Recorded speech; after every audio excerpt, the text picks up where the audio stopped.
Halo, selamat pagi semuanya. Apa kabar?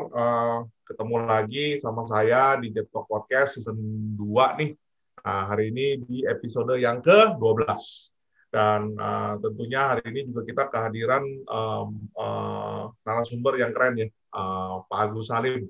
Mungkin banyak yang udah sering lihat mukanya juga, sering sharing, sering menunjukin teknologi ya di dunia teknologi ini. Pak Agus Salim ini CEO dan founder dari Hypo.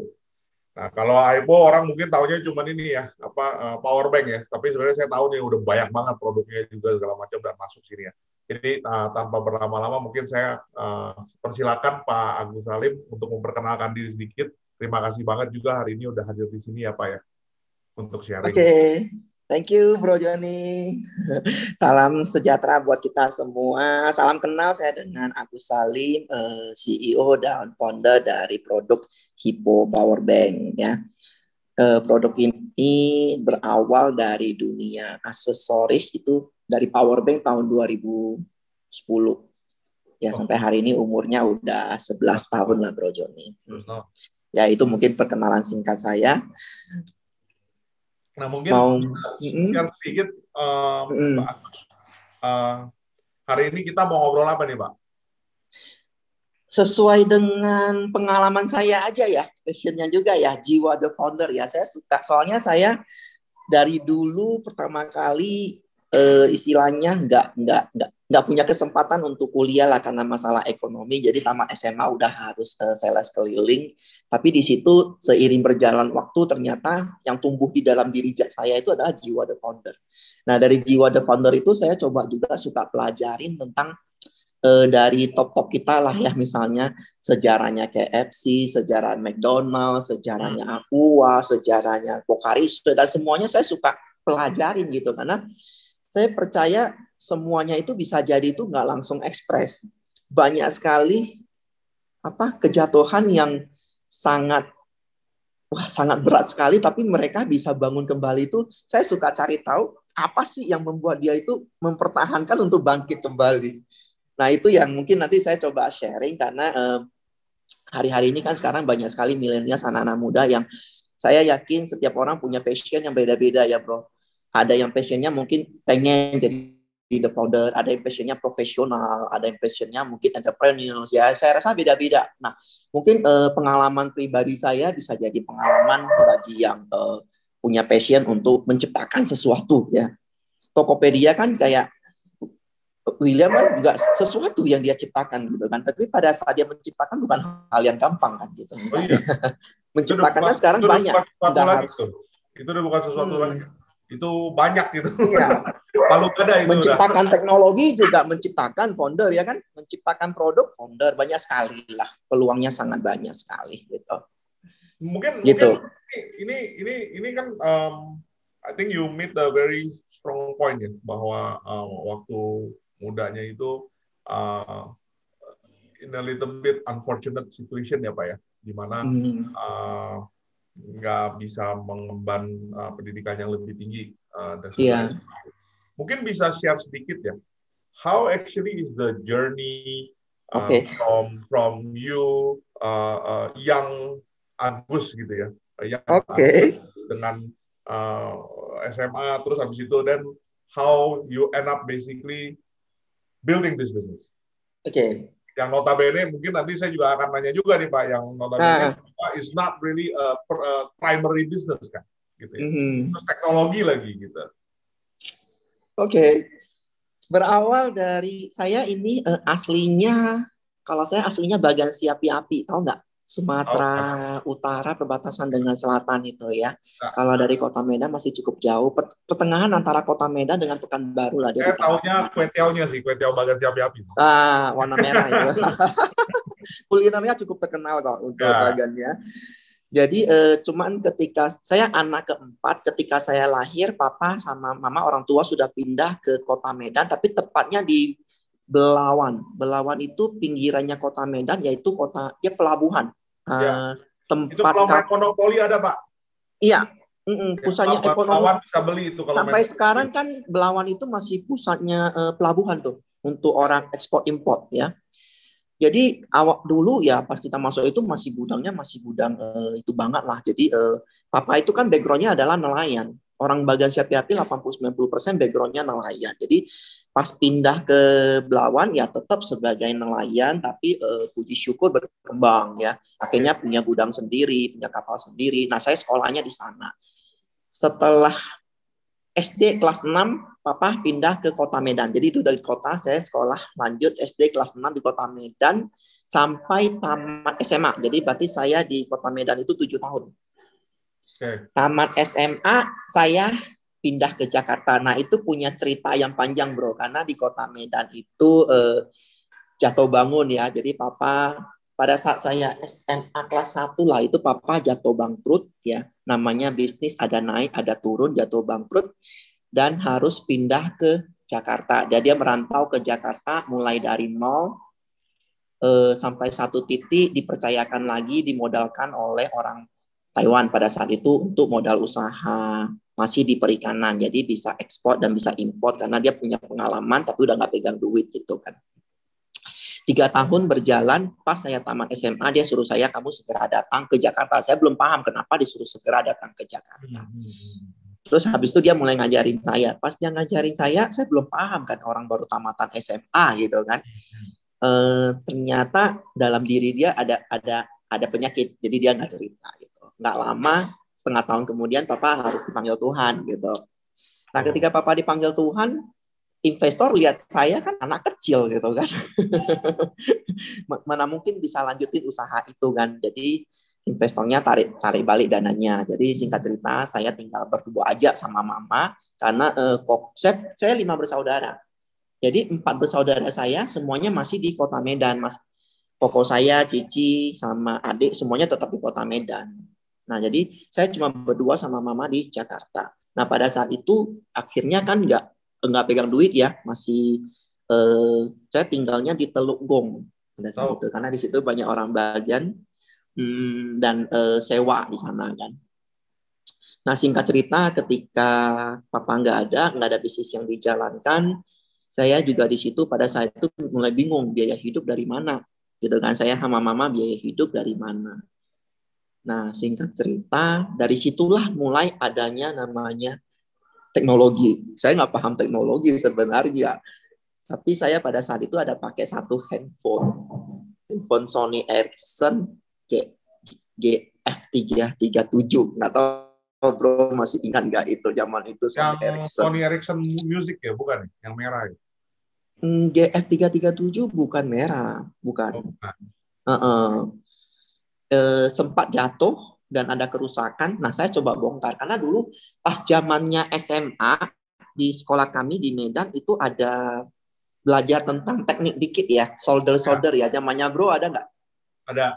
Di fisika itu kita ada diajarin untuk bikin listrik, solder. Nah, saya orangnya memang suka bongkar pasang dari zaman SMP SMA. Saya suka banget bongkar yang namanya radio, punya yang namanya elektronik saya suka bongkar pasang. Jadi mungkin itu kali ya. Jadi pada saat handphone saya itu rusak, saya coba penasaran, saya nggak bawa ke service center, saya bongkar. Nah saya bongkar, saya coba cari tahu, oh ini kayaknya ada yang masalah di sini nih, agak nggak beres nih. Nah saya coba benerin, ternyata bener bro. Di situ tiba-tiba muncul ide bro, ting. Iya ya, kenapa saya nggak servis handphone aja ya gitu. Nah dari situ sih permulaan pertama kali bisnis sih. Jadi rumah aja, saya mulai pada saat itu ada namanya pos kota. Pos kota pada saat itu ada namanya iklan baris bro, pos kota 3 baris. Sekali iklan itu 1 baris 7.000, jadi kalau 3 baris 21.000 itu dulu banyak sekali bro. Mobil second itu banyak sekali. Khusus mobil second setengah halaman. Khusus handphone paling banyak setengah halaman. Jadi di dalam handphone itu dijual handphone second, terima handphone second dengan harga tinggi, terima servis, jual handphone baru. Pokoknya 3 baris itu banyak banget gitu kan. Nah disitulah saya mulai terima servis pada saat itu. Nah puji syukur dalam sebulan bisa servis 3-5 unit handphone itu udah bagus banget bro. Karena pada saat itu kalau servis handphone, satu handphone itu minimal tutup mata 200-300 ribu karena teknisi masih dikit sekali. Harga handphone pada saat itu kan masih mahal banget. 3 juta. Berapa ya kira-kira ya? 2-3 juta itu harga yang... Tahun berapa ini kira-kira? Tahun 98 kerusuhan. Saya masih Nah, ingat tahun kerusuhan itu. Saya tamat SMA tahun 97. oke. 98 saya udah di Jakarta dan itu tahun kerusuhan gitu. Berarti seumuran kita, Saya 78. seumuran lah. Saya Seumuran ya? seumuran. Saya 80. 80. Saya lebih tua 2 tahun, Bro. Bukan seumuran. Maka saya Seumuran. kokoh. Jadi singkat cerita itu dan mulai saya coba terima handphone service dan dalam 1 bulan bisa untung sekitar 1 juta. Nah saya ingat banget pada saat itu saya sempat mau lamar kerja dan mau lamar kerja ternyata gajinya 300.000 itu memang rata-rata segitu zaman itu kerja dengan tamatan SMA aja istilahnya gitulah ya. Mungkin pada saat itu UMR 500-600 kali ya saya nggak tahu. Tapi ada teman saya kerja 300.000 gitu. Saya servis saja bisa dapat untung 500 sampai 1 juta. Kalau gitu ngapain kerja? Nah, sejak itu saya nggak pernah kerja nih sama orang sampai hari ini. Jadi, founder itu kadang punya kelebihan, punya kekurangan. Kadang-kadang kekurangannya itu kurang pengalaman dalam hal manage, karena nggak pernah bekerja sama orang, dan lain-lain. Tapi jiwanya jiwa tahan bantingnya lebih kuat. Jadi situ karena pendapatannya lebih besar dari kerja, nah sejak itu saya nggak kerja. Tahun pertama saya di rumah servis, tahun kedua saya udah mulai setengah tahun kemudian sudah mulai terima handphone second juga. Beli. Iya, jadi sama di situ di pos kota tulis terima handphone second, dijual handphone second kira-kira gitu. Nah di situ ada pendapatan. Yang handphone rusak bongkar-bongkar sendiri jual lagi lah. Iya. Nah, di situ mulai ada pendapatan lagi sampai saya ingat akhir 98 saya mencoba dengan dana pas-pasan buka toko handphone di Mangga 2. Jadi saya sewa di daerah yang paling ujung di mana rata-rata orang gunakan untuk gudang gitu. Cuma saya sendiri nih toko nih, yang lain biasanya gudang gitu. Di ITC Mangga 2 sewanya 7 juta setahun, Bro. Saya nggak ada dana untuk renovasi, nggak ada gaji karyawan, sendirian. Terus keramik itu kalau ada yang rusak saya ketok-ketok sendiri, pokoknya bersihin sendiri semua ya kan. Nah disitulah mulai, tapi ternyata tidak semua berjalan indah, Bro, karena posisinya ujung banget ternyata nggak ada yang lewat. Tapi di situ yang membuat berpikir lagi, waduh kalau begini terus ya ngapain di sini gitu kan, mendingan di rumah aja gitu kan. Tapi dari situ akhirnya suatu hari ada sales freelance yang datang. Biasanya selalu ada sales freelance yang nawar kita barang. Dia bilang, Gus, daripada lu bingung duduk nggak ngapa-ngapain, nih gue punya barang-barang nih, mau taruhin ke lu coba aja keliling Mangga 2 toko-toko handphone kamu tawarin. Nah di situ pengalaman pertama saya menjadi sales freelance. Saya ambil barang dia, saya coba tawarin keliling-keliling begitu, tawarin ke toko-toko. Ternyata respon dari teman-teman toko bagus. Nah di situ tapi lumayan juga ya bisa dapat pendapatan dengan mencoba jualan grosir. Nah di situ mulai seiring berjalannya waktu saya tawar-tawarin Mangga 2 bertumbuh. Akhirnya saya mulai punya motor, beli motor, saya keliling lah Jakarta lah ke pada saat itu yang paling naik daun itu Mall Ambassador. Itu lagi naik daun banget tuh. Ramenya luar biasa, toko handphone di sana juga, waduh, asik semua deh, pokoknya hidupnya sejahtera semua deh pada saat itu. Terus apapun yang kita tawarin mereka ambil, Bu. Nggak banyak nego-nego harga pada saat itu. Saya tawarin ke Fatmawati, ke Cempaka Mas, ke PGC, ke Bekasi, ke Bogor. Itu saya keliling. Ternyata 1-2 tahun itu menghasilkan hasil yang lumayan banget. Akhirnya setelah itu saya mulailah rekrut 1 kurir, rekrut 2 kurir, rekrut 3 kurir. Nah seiring berjalan waktu ya bertambah terus. Jadi pengalaman awalnya dari sana. Nah habis itu setelah aksesorisnya udah jalan, kita juga pada saat itu mulai grosirkan handphone. Pada saat itu zaman itu Nokia, Siemens, Motorola, Sony. Nah, itu 4 rajanya tuh zaman itu. Ya. Berjalan, tetap ada pengalaman jatuh bangunnya. Kalau di situ pernah sekali jatuhnya di 2012 atau 2002 atau 2003 setelah 3 tahun itu sempat cash flow nggak jalan. Dan ada di saat itu kan kadang-kadang toko handphone suka ada isu ini bakal kabur nih, ini bakal kabur nih, selalu ada yang begitu. Nah, sempat diisuin begitu, akhirnya distributor pada hold nggak kasih barang. Duh, lumayan sakit kepala itu pada saat itu, bro. Jadi puji syukur barang, berarti maksudnya gimana? Jadi nggak buka toko nggak bisa dagang dong? Kalau aksesoris bisa.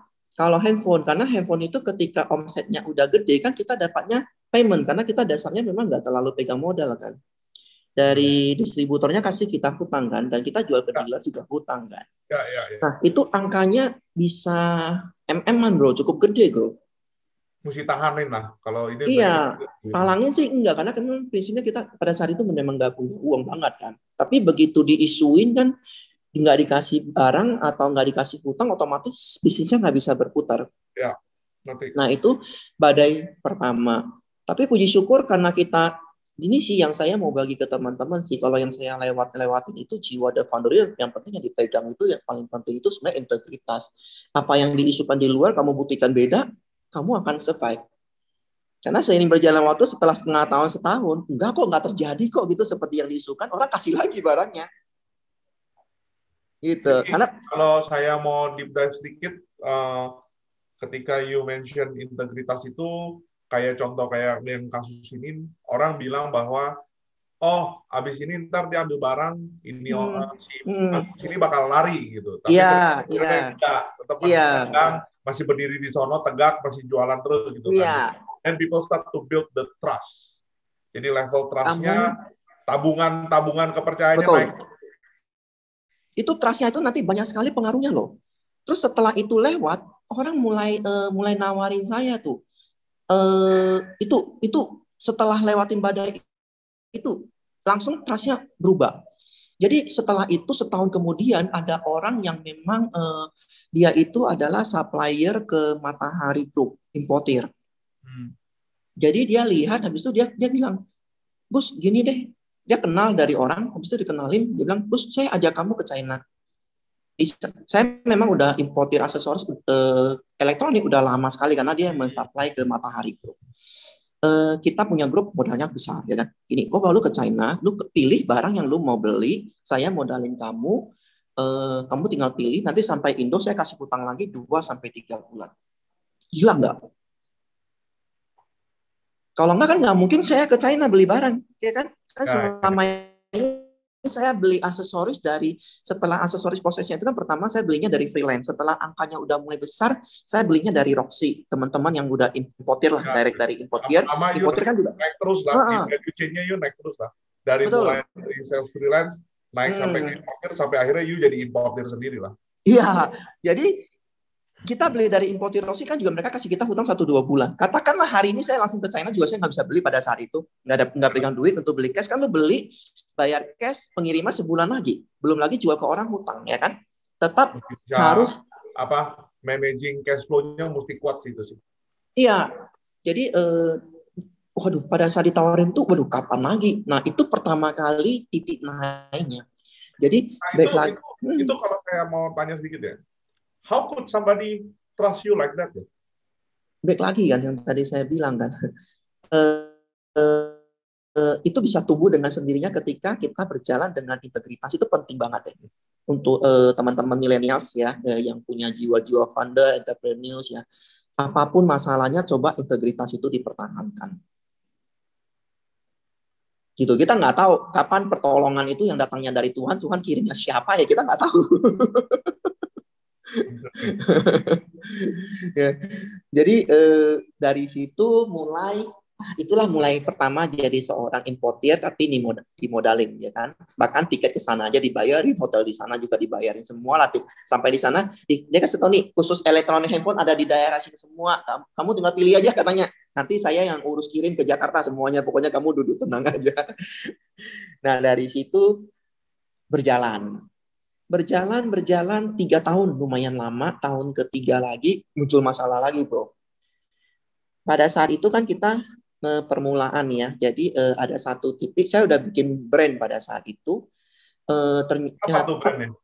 Iya, namanya Myras, itu udah lama sekali ya. Jadi khusus aksesoris sarung-sarung gitu, sarung charger gitu kan. Pada Ya. saat itu masih sarung-sarungan lah lebih banyak.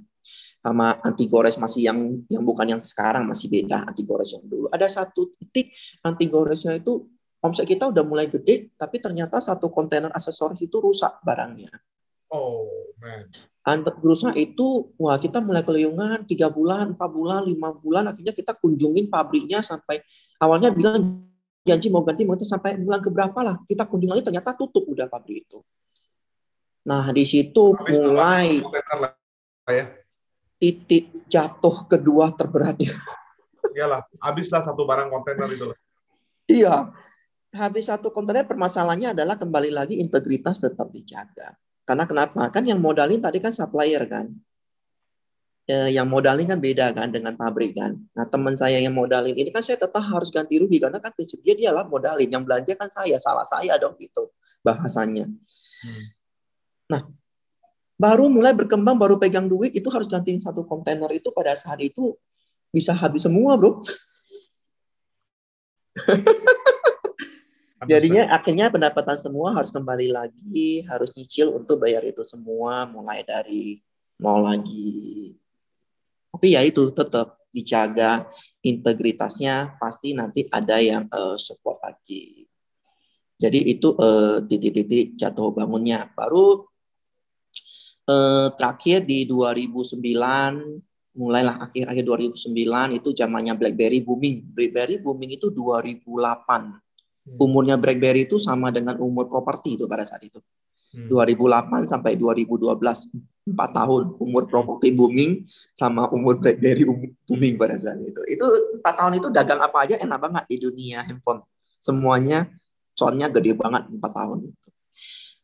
Pada saat itu saya sempat pakai handphone BlackBerry dan ada yang kasih saya power bank, coba pakai. Ternyata enak karena pas itu BlackBerry itu baterai itu setengah hari habis kan bro? Ya. Tengah hari pasti habis.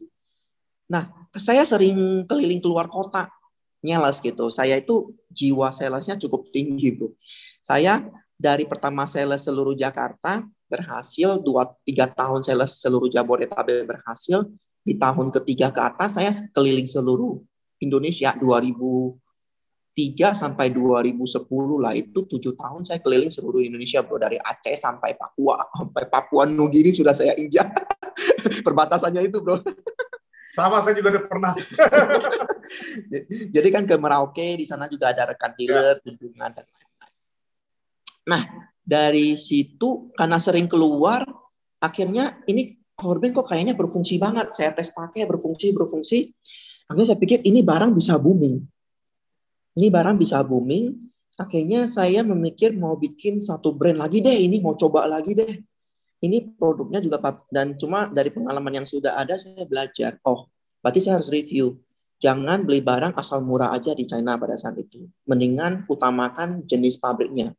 Harga sedikit lebih mahal nggak apa-apa, tapi kualitas terjamin kalau mau bikin brand pada saat itu. Nah akhirnya saya memutuskan, saya nggak mau main lagi yang ecek-ecek lah. Ecek-ecek, saya mendingan main yang susah bangunnya, tapi nanti dipercaya orang gitu. Nah disitulah saya mulai bangun yang namanya power bank. Pada saat itu kapasitas 6.000 mAh, harga masih 350.000. Apakah langsung berhasil, bro?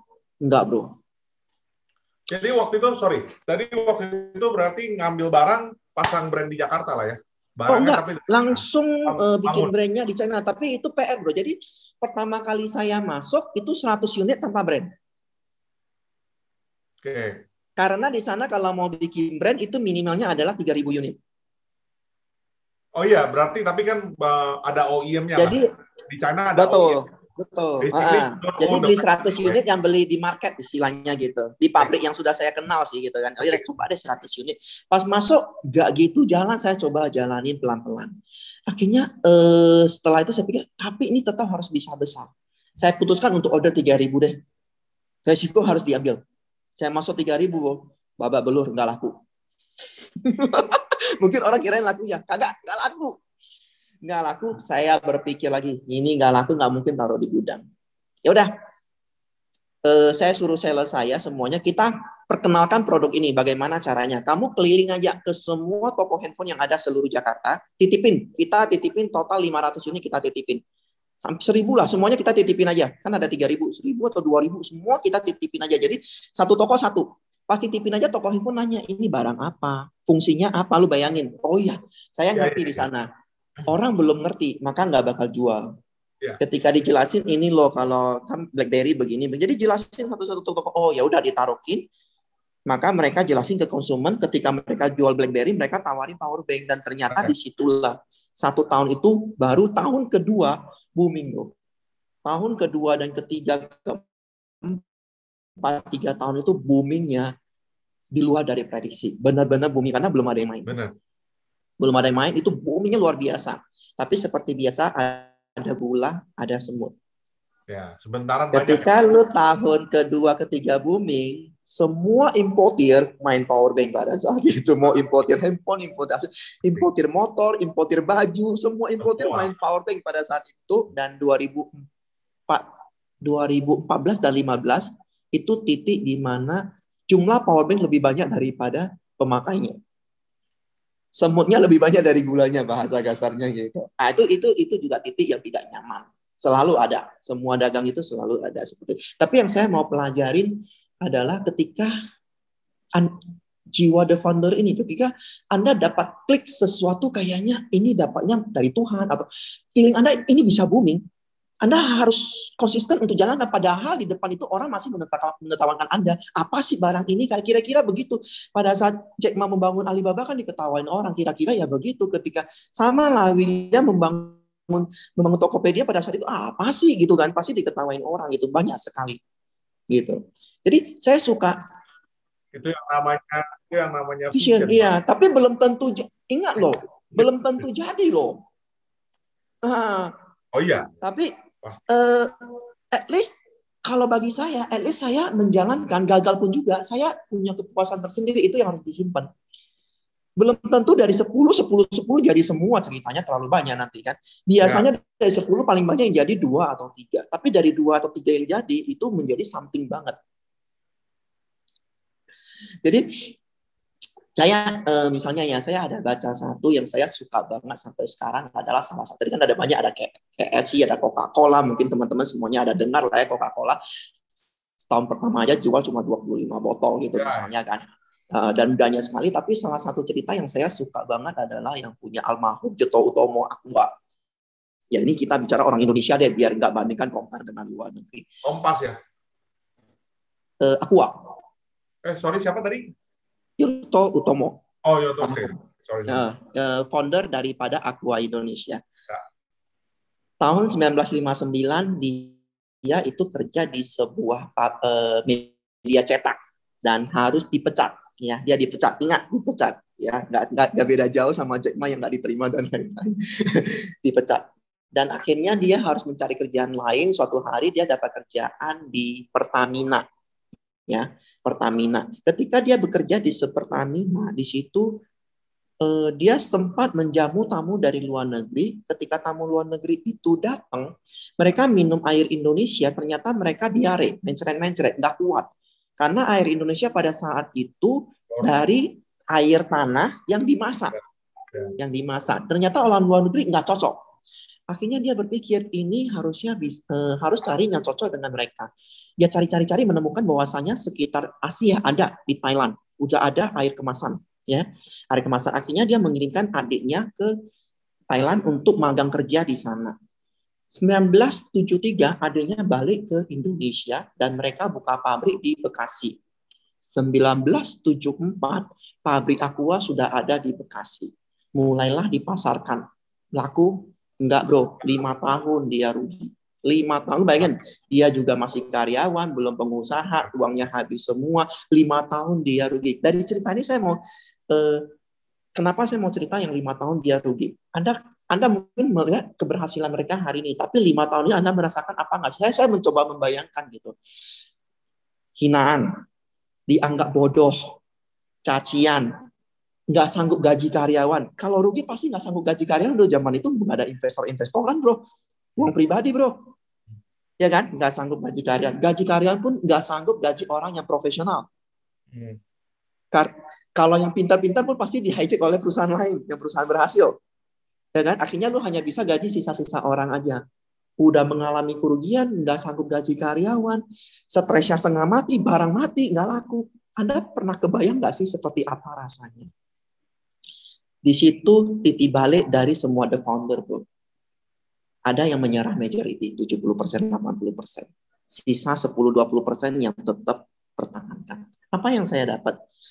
Yaitu dia mau mempertahankannya pada saat itu. Dan mau review. Jadi dia review salahnya di mana. Ketika dia review, oh ternyata dia membuatnya tetap dari air tanah. Bagi orang awam Indonesia, air tanah itu bisa di semua sumur itu, semua rumah ada. Ngapain saya beli yang kemasan? Dia rubah menjadi air dari air pegunungan. Nah, air pegunungan kan orang kota nggak bisa dapat, bro. Dengan menggunakan air pegunungan, mindset orang berubah. Oh, ini air mahal. Ambilnya dari gunung. Airnya lebih fresh, airnya lebih segar, dan cengli lebih mahal. Dia naikin harga 3 kali lipat, bukan turunin.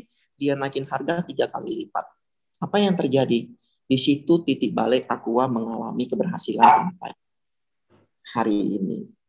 Di situ saya suka merenungkan pada saat dia titik jatuhnya itu, apa yang dia pertahankan dari jiwanya dia itu. Sama seperti Pocari Sweat. Pocari Sweat itu sampai 1000 lebih kali bikin menciptakan air yang menggantikan infus. Pocari Sweat itu adalah untuk ion tubuh. Dia menciptakan sampai sekarang ion tubuh itu semuanya menggunakan infus. Dan mereka merasa nggak efektif. Akhirnya mereka menemukan dari satu pabrik itu bagaimana caranya. 1000 kali coba, gagal terus. Pada saat sudah confirm jadi Pocari Sweat, ketika dijalankan, 1 tahun ditolak. Rugi ratusan miliar. Itu soalnya udah perusahaan, bukan pribadi. Direkturnya yang menjalankan. Jadi yang canggih ini direkturnya. Setahun rugi ratusan miliar. Apa yang dia lakukan? Mirip dengan saya. Ini yang saya lakukan. Ketika barangnya sudah produksi, mereka kan pabrik, bro. Visionnya jelas. Meskipun rugi udah produksi, apa yang dia lakukan? Akhirnya dia bagi gratis. Karena sebelumnya dia titip ke semua supermarket, nggak laku, bro. Dia bagikan, dia lihat orang yang habis olahraga capek, pas minum itu bener enak. Kalau lu minum Pocari Sweat kalau lagi kondisi fit, minum nggak enak loh, bro. Ya. Rasanya pahit. Ya. Karena kita nggak butuh ion tubuh. Tapi kalau lu habis jalan, habis sepeda, lu minum Pocari Sweat, itu enaknya lebih enak dari apapun juga. Ya. Karena kenapa? Dia benar-benar menggantikan ion tubuh. Nah, dia bagikan ke semua orang yang habis olahraga, dia bagikan. Di situ mulai orang suka. Semua stok di gudang dibagikan gratis 1 tahun pertama. So sama. Itu hampir mirip. So waktu itu nggak bagi-bagi ya, hampir mirip dengan saya. Saya udah masuk 3.000 taruh di gudang nggak laku. Udahlah taruh aja ini. Di ketika saya titipin, saya diketawain orang pasti, bro. Ketika lu barang titip ke orang, lu pasti diketawain orang. Nggak laku, gagal lagi, gitu-gitu. Banyak. Saya titipin sampai 1.000-2.000 toko. Semuanya bilang ya barang nggak laku, ya sudahlah, bantu-bantu aja dititip. Ya. Ini nggak usah bayar. Tapi ternyata karena kita yakin barang ini bisa booming, ketika mereka coba, konsumen coba, benar booming. Jadi saya mirip kayak cara Pocari Sweat dibagi-bagi ke jual saya titip. Tak kenal maka tak sayang, sampling. Yang penting ngejar yang benar lah ya. Iya. Jadi saya coba belajar ya. Kalau kita misalnya dapatnya apa, kadang-kadang kapan dapatnya itu beda-beda. Kalau kita bicara 5 tahun terakhir ini, paling banyak dapatnya adalah bicara teknologi, ya kan? Benar. Ya kan, Mark Zuckerberg, dia bisa keluar, dia yakin ini bisa besar, dia yakin. Dan pada saat itu juga diketawain orang, sama lah semua. Ya kan, pas kamu bikin sesuatu pasti pada saat itu memang belum ada. Kalau udah ada ya nggak mungkin gitu kan. Nah, jadi yang saya mau bagi ke teman-teman adalah kalau kita masih 20-30 tahun seperti yang Cik Ma bilang, semua kegagalan itu dikumpul menjadi modal untuk keberhasilan. Jadi nggak perlu takut. 20-30, whatever you want to try, you try. Karena kenapa? 30-40, you udah di masa harus menentukan. 40 ke atas semuanya udah punya anak nih, udah nggak bisa lompat-lompat lagi. Ya kan? Kalau kita udah 40 ke atas ini udah maunya cari aman udah rata-rata. Ya kan? Anak udah mulai gede. So kalau kayak kasus sekarang ya, I think during this pandemic juga kan, I think I mean the story is very clear gitu bahwa dulu gue banyak travel, makanya gue perlu power bank, which is true. Karena saya juga waktu itu traveling kan. Nah, saya juga dari Aceh sampai Merauke juga sama. Jadi dan itu benar-benar baterai handphone habisnya udah kayak luar biasa lah, parah lah. Dan itu kalau mati handphone itu udah rasanya kalau di jalanan udah kayak paniknya setengah mati kan. Nah, jadi it's like that. Cuman you think about it, right? Sekarang orang-orang malah banyak main di rumah. Pandemi kan disuruh di rumah. Mati dong power bank. Lumayan. Jadi kalau selama masa pandemi, jujur itu power bank itu turun 70-80% itu seluruh dunia, bukan Indonesia, seluruh dunia. Iya, saya karena juga orang tiap hari di rumah, bahkan keluar meeting aja, orang keluar meeting aja habis meeting langsung pulang, kira-kira gitu. Nah, dia keluar negeri, apalagi 1 tahun nggak ada yang keluar negeri, nggak ada yang datang juga. Nggak ada. Jadi itu kondisi yang memang harus diterima karena menempel ke traveling kita. Power bank itu menempel ke traveling. Itu satu, ya kan, itu satu. Terus sekarang 2 juga mulai orang bikin ide lagi bilang power bank boleh nyewa di mall. Iya. Ya, itu that's bad for your business actually, right? Potentially. Atau bisa juga bagus kalau dia beli langsung B2B lah ya. Depends. But gimana nih? Ini menyiasati dari sisi seorang pebisnis atau seorang founder gitu? Ada beberapa. Itu semuanya kembali lagi belajar seperti yang tadi the founder itu semuanya. Satu adalah kalau saya rangkum semuanya tadi ya. Satu adalah mulai aja dulu kalau the founder itu. Kedua adalah mau mencoba. Ketiga adalah jangan takut gagal. Oke. Dan yang keempat adalah jangan menyerah. Review dulu, lakukan perubahan. Dan yang kelima adalah jangan menyerah. Jadi kalau kita pertama kali founder 3 itu kan udah jalan tuh. Sekarang masuk di tahap 4 sama kelima. Ketika kita memproduksi sebuah produk ternyata masalah, kita review pada saat itu. Misalnya saya masukin 3.000 ini nggak laku, saya review solusinya apa. Oh ya udah saya titip aja. Itu namanya review. Lakukan perubahan. Nggak bisa jual putus nih. Oke, konsinyasi. Oke. Nah, lakukan perubahan. Dan yang paling penting adalah jangan menyerah. Never lose hope. Itu yang paling penting. Tinggal 2 ini yang dipegang. Sama dengan kondisi hari ini pandemi begini, banyak sekali bisnis yang kena dampak yang sangat besar. Tinggal 2 ini doang yang dipegang, bro. Review, lakukan perubahan. Kalau saya reviewnya gini, saat ini pandemik, power bank memang terjun bebas, tapi pandemik akan lewat. Oke? Pandemik akan lewat dan power bank akan kembali kepada normal. Cuman waktunya aja kelamaan. So, apa yang harus dilakukan? Nah, kita mencoba untuk fokus ke produk masih di dunia kita, tapi yang dibutuhkan orang banyak di rumah. Kita lagi fokus sekarang nanti memacu ke TWS, Bluetooth TWS. Penjualan handsfree kita untuk yang anak-anak sekolah itu cukup tinggi, bro. Jadi ternyata untuk anak sekolah handsfree penjualan yang paling tinggi itu harga 25-50 ribu. Karena anak sekolah nggak semua orang tua beliin yang 200 ribu. Kalau profesional, ya. Belinya yang 200 sampai 700 ribu. Itu profesional. Tapi kalau anak sekolah, kan lagi semuanya Zoom work from home. School from home. Nah, itu ternyata handsfree yang 25 sampai 50 itu booming sekali. Nah, kita fokus ke sana. Karena gampang hilang. Nah, sekarang kita fokus ke TWS. Kita sekarang lebih fokus ke TWS lagi, kita coba genjot yang TWS gitu. Jadi TWS apa ya maksudnya? TWS itu Bluetooth yang ini loh. Mana ya? Contohnya.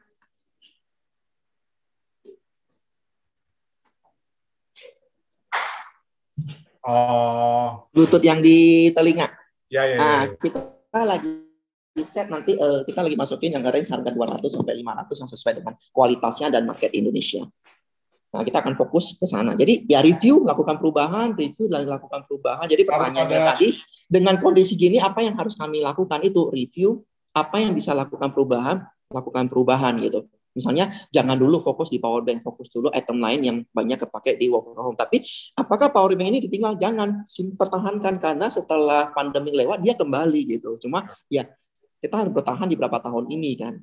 Jadi benar-benar melihatnya itu when you say review itu menurut saya sangat simple bahasanya, tapi reality is very complicated karena banyak faktor ya, bukan dari bisa dari produk, bisa jadi product diversification, bisa juga misalnya dari marketing ya, cara jualannya. Kalau kemarin mengedukasi orang bagaimana, sekarang bagaimana, atau bisa juga dari cara bisnis modelnya. Dulu misalnya Betul. jual putus, sekarang sistem konsinyasi. There are Iya. many different aspects yang benar-benar harus dilihat dan harus berpikir matang dan harus berani mencoba, gitu ya. Iya. Kenapa saya bilang berani mencoba itu penting banget. Saya ada pegang tiga moto yang saya pegang dari yang menurut saya sangat bermanfaat buat kita semua. Yang salah satunya yaitu saya suka yang ini. You are everything when you are nothing. You are everything when you are nothing. Iya. Kamu itu sebenarnya punya segala sesuatu ketika kamu belum punya apa-apa atau kamu nggak punya apa-apa. Contoh gini, kalau kamu lahirnya dari seorang anaknya Warren Buffett, kamu udah kaya raya. Kamu mau menciptakan apa juga kamu udah nggak punya goal kadang-kadang. Ya. Tapi kalau kamu, ini hanya mindset ya, mindset ya. Saya lahir dari nol gitu. Maksudnya saya lahir dengan ketika 97 tamat SMA, papa harus meninggal dan saya nggak punya apa-apa. Saya mau ciptakan apapun juga, gagal pun ya nggak masalah, orang saya start from nothing kok. Ya. Tapi kalau kamu udah start menjadi kaya ketika kamu harus gagal, itu sakit loh bro. Ya. Tapi kalau kamu start from nothing, ya kan tiba-tiba menjadi pemilik Tokopedia, ya William, start from nothing, orang Siantar gitu loh. Siapa itu orang Siantar gitu kan? Tiba-tiba menjadi CEO dan pemilik Tokopedia. Wow, it's something banget. Jadi saya suka ditanamkan begitu. Kita nggak punya apa-apa, kita bisa beli sepeda atau bisa beli motor aja. Itu you are everything. Sure. Daripada yang memang udah punya segala-galanya, membeli Ferrari aja belum tentu dia merasa puas dengan membeli sebuah Ferrari. Pertama kali saya bisa beli sebuah motor aja, saya puas banget kok. Puas banget. Pasti. Apalagi bisa beli mobil. Waduh, cicilan pertama dapat. Coba rasakan pertama kali cicilan mobil itu. Meskipun mobilnya mobil biasa-biasa aja. Beda.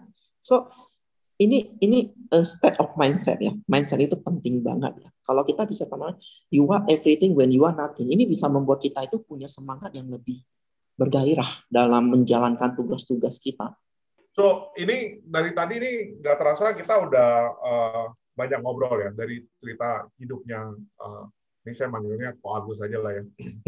Udah 2 tahun. Iya, udah 2 tahun. Jadi cerita hidupnya Ko Agus ini dari waktu begitu lulus SMA, terus merantau ke Jakarta sampai papa nggak ada ya, like half a year later gitu ya, setengah tahun kemudian.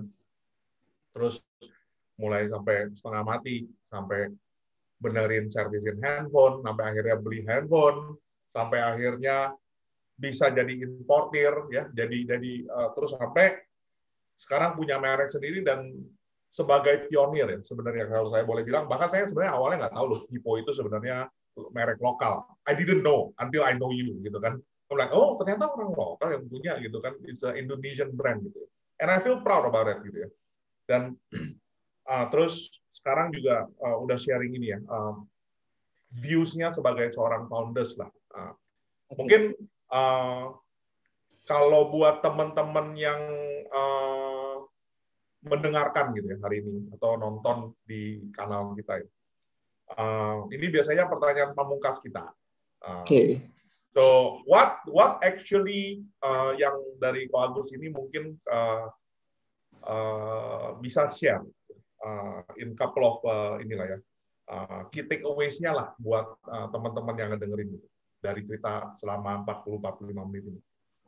Oke, dari pengalaman saya udah berjalan 21 tahun yang saya mau share dengan teman-teman yang muda, terutama yang mungkin punya jiwa the founder juga ya. Dari jiwa the founder itu 5 yang saya pegang itu adalah, 1, ketika saya belajar ya, maksudnya 5 ini yang saya belajar daripada yang di depan-depan kita semua ya, kayak Aqua dan lain-lain. 1 adalah mulai aja dulu ketika Anda mendapatkan sesuatu. Yang kedua adalah harus berani mencoba. Yang ketiga adalah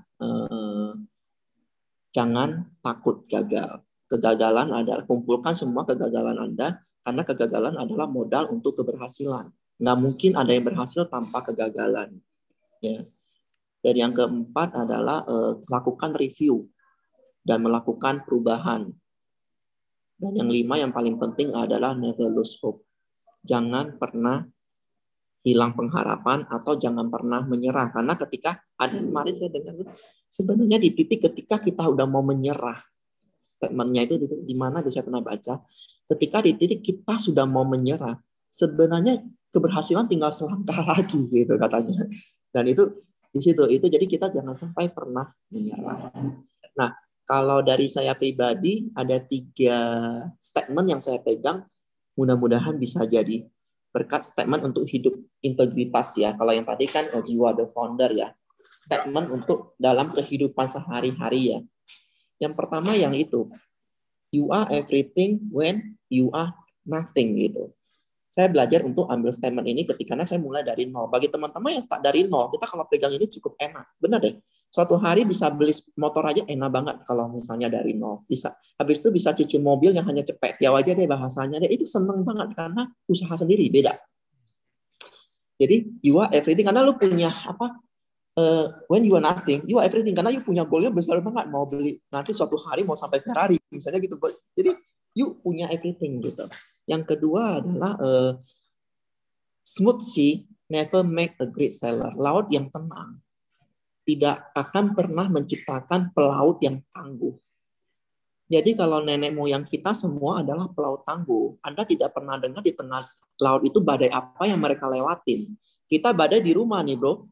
Hujan gede-gede kita masih di rumah. Tapi sesekali coba badai di tengah laut bro. Itu rasanya kayak gimana? Papa saya nelayan selama... Takut mati. Ya kan? Bayangan itu badainya itu laut mati badainya nggak gede. Itu yang itu. Kalau badai laut bebas itu kalau lagi badainya gede. Tapi nelayan-nelayan itu tangguh karena mereka melewati badai-badai itu. Besok-besok ada badai besar mereka nggak takut. Maka laut yang tenang tidak akan menciptakan pelaut yang tangguh. Artinya apa? Kalau kita mau jadi seorang pebisnis, entrepreneur, profesional, pasti kita melewati badai-badai itu, bro. Apapun ujiannya beda-beda. Ya. Terus yang ketiga ya adalah ini saya suka tanamkan di diri saya sendiri, termasuk yang tulisan di belakang itu. You don't have to be better than anyone else. You just have to be better than yesterday. Kamu itu gak perlu harus lebih baik daripada orang lain. Tapi kamu harus lebih baik dari kemarin. Diri kita sendiri. Saya nggak mungkin, kita itu nggak bisa, oh saya harus lebih bagus daripada CEO ini, saya harus lebih bagus. Nggak bisa bro. Kita diciptakan itu beda-beda. Passion beda-beda semua. Tetapi satu hal yang menjadi tanggung jawab kita adalah, kita harus lebih baik daripada diri kita yang kemarin. Itu tanggung jawab kita bro. Jadi jangan terlalu banyak melihat semua sosial media, terus mau compare, semua mau disamain compare-nya, lama-lama gila bro. Tetapi yang harus di-compare adalah kita harus lebih baik dari diri kita yang kemarin. Misalnya tahun lalu saya achieve apa? Tahun ini saya harus lebih bagus dari tahun kemarin. Ya. Tahun kemarin saya malas olahraga. Tahun ini saya harus lebih rajin olahraga ya biasanya. Kira-kira begitu. Ya. Tahun ini saya udah achieve ini. Tahun depan saya mau achieve yang lebih lagi. Nah itu membuat hidup lebih hidup ya. Itu aja bro. I think ini menarik sih. I think you gave so many points, right? I think in total like 8 points buat yang jiwa founder ini. Tapi satu yang mungkin saya pengen tambah kasih saya punya pemikiran juga sih. Jadi satu, I think your life principles ya, yang tadi yang 3 kalimat yang you mentioned, itu bukan hanya dari sisi profesional atau dari sisi bisnis, tapi I think even in your life is the same. Jadi benar-benar kayak tadi kan contohnya. Achievement is not only about achieving, misalnya hari ini punya 1 pabrik, tahun depan mau punya 2 pabrik, 3 pabrik, but also like, oh tadinya nggak olahraga ya sekarang olahraga, getting better, but you just need to better yourself every day, gitu kan. I think itu. Dan yang kedua tadi pointed yang you made about social media, right? I think one thing yang mungkin banyak orang-orang yang nggak tahu ya, atau yang mungkin secara nggak sadar itu bahwa social media only shows the good thing, right? Ya. Only shows the good thing. Ya benar. Kalau kita lagi naik Ferrari, kita posting kan? Iya. Nah, tapi kalau kita lagi naik bajai kan kita nggak posting. Yeah, in a way, yeah. it's all about perception. Makanya jadi Yes. benar kalau tadi yang Ko Agus bilang ya, if we follow kayak gitu lama-lama ngeliatin orang gitu bisa sinting sendiri lah, gila sendiri, depresi. Iya. Tolok deh. But anyway, thank you so much. Thank you so much for your time hari ini, Ko Agus. Saya terima kasih banget. I think for the past like 50-60 minutes ini teman-teman banyak belajar lah ya dari seseorang yang tangguh. Kalau saya pakai kata satu ya, tangguh dalam dalam hidup. Benar-benar define the odds ya. Jadi orang yang bilang, oh lu lulusan SMA lah, begini begitu, anak kemarin sore bisa apa, dan suddenly now you are one of the prominent leader in the technology industry. So thank you so much udah sharing hari ini. Thank you. Buat teman-teman yang ngedengerin hari ini, semoga bermanfaat dan lebih terinspirasi juga. Jangan lupa juga untuk like, subscribe, dan juga share di kanal kita. Sampai ketemu di episode berikutnya. Thank you so much. Thank you. Bye.